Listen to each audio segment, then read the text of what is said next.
Mesdames, bonjour. Bonjour. Alors, vous faites partie du cabinet Eureka Study qui s'occupe de l'orientation des jeunes. Est-ce que vous pourriez nous présenter la nouvelle réforme du baccalauréat 2021? Oui, alors, deux points importants pour nous dans cette réforme. Premier point, c'est un bac à la carte. Avant, on avait 3 bacs généraux autour de nos 3 filières, S, ES, L.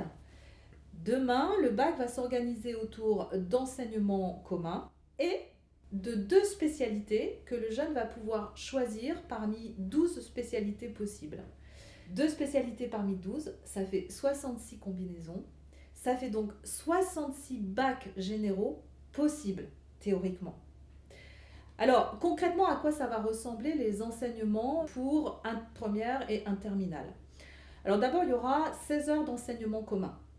Du français, de la philo ensuite, en terminale, de l'histoire géo, de langue vivante, de l'enseignement scientifique et du sport. Et ensuite, 12 heures de spécialité. Alors au démarrage, ces 12 heures de spécialité, c'est en première 3 spécialités que le jeune choisit parmi les 12 théoriquement possibles. Et ensuite, en terminale, il n'en garde que 2 de ces spécialités. Ce qui est nouveau dans cette réforme de bac 2021, c'est qu'il peut faire des associations de spécialités inédites. Il peut, par exemple, rassembler des choses éclectiques comme maths et LCA, c'est-à-dire langue, littérature et civilisation de l'Antiquité. Ou il peut creuser une spécialité forte, par exemple, physique-chimie et sciences de l'ingénieur. Donc vous l'avez compris, dans ce fameux bac 2021, l'enjeu aujourd'hui pour les élèves qui sont en seconde et qui vont rentrer en première, c'est comment choisir ces fameuses spécialités.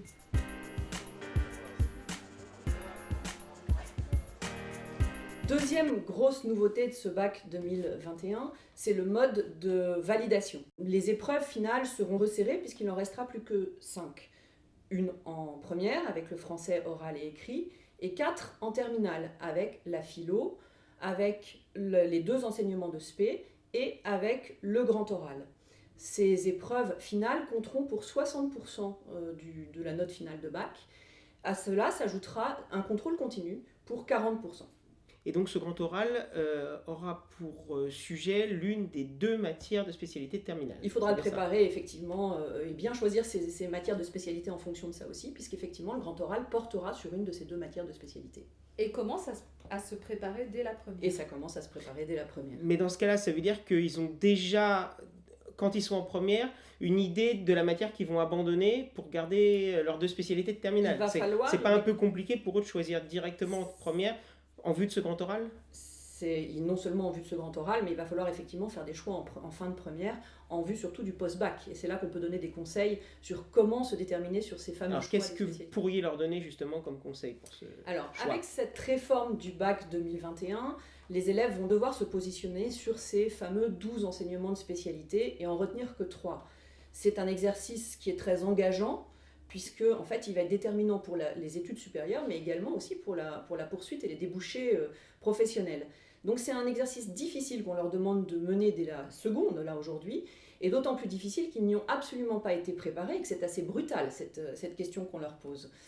Et Eureka Study peut vous livrer 3 éléments ou pistes de réflexion pour affiner ces choix, en tout cas. La première, ça va être de vraiment fixer un cap. La deuxième, ça va être de déterminer un chemin d'études pour y arriver à ce cap. Et le troisième, ça va être de mettre en place une stratégie de réussite, un parcours de réussite. Alors, troisième point, comment bâtir une stratégie, un parcours de réussite quand on a mieux compris, quand on a fixé le cap vers lequel on veut tendre.